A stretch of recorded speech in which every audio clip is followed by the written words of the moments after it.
Dominique de Sacré-Cœur. J'ai pas de farce pour ça. Sacré-Cœur, mais j'ai une image pareil. Ça me fait penser à la croix, là, tu sais, la croix des chemins, là. Je sais pas pourquoi. Ça me fait penser à ça. Il y a un cœur souvent dans le milieu de ça. La croix des... En tout cas, vous savez ce que je veux dire, là, il y a là un nom, ce croix-là, là, mais c'est pas Sacré-Cœur, mais elle a... C'est ça. Donc, à la croisée des chemins, il y a une croix, il y a un cœur, ça me fait penser à ça. Mon Dieu, je sais pas pourquoi je vous dis tout ça matin. Dominique. QE, donc je pense que c'est une dame. Ma mère vient de mourir, mes sympathies. Et nous avons trouvé un testament notarié en bonne et due forme, là où elle nous avait indiqué que le précieux document se trouvait chez elle. Malheureusement, ce document prévoyait une part d'héritage à l'un de nos frères décédés il y a plusieurs années. Pour compenser, ma mère a fait une modification holographe à son testament, indiquant de répartir ce qui aurait été la part de notre frère entre les 4 autres héritiers restants. Est-ce légal? Je dois dire que, bon, là, on parle de testament holographe. Le testament holographe, pour être en fonction, en vigueur, il doit être vérifié par la Cour. Et la définition d'un testament holographe, c'est qu'il doit être écrit et signé de la main du... Ah, merci, Mme Belzile. Monique Belzile, elle me dit Sacré-Cœur, c'est au Saguenay. Mme Belzile, un jour, je vais y aller.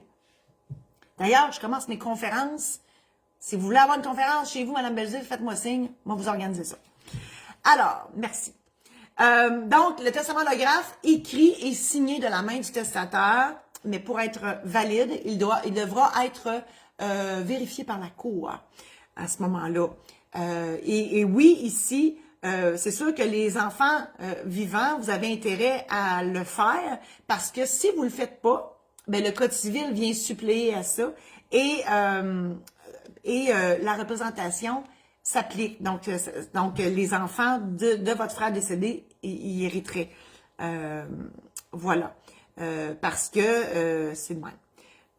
Attends, je vais relire, là, je ne veux pas dire n'importe quoi. Malheureusement, ce document provient de part d'héritage à l'un de nos frères décédés il y a plusieurs années. Pour compenser, ma mère a fait... C'est ça. Mais là, c'est parce que là, je dis ça, mais je ne sais pas ce qui était écrit dans le testament de votre mère. Est-ce que c'était ça, la représentation qui était écrite?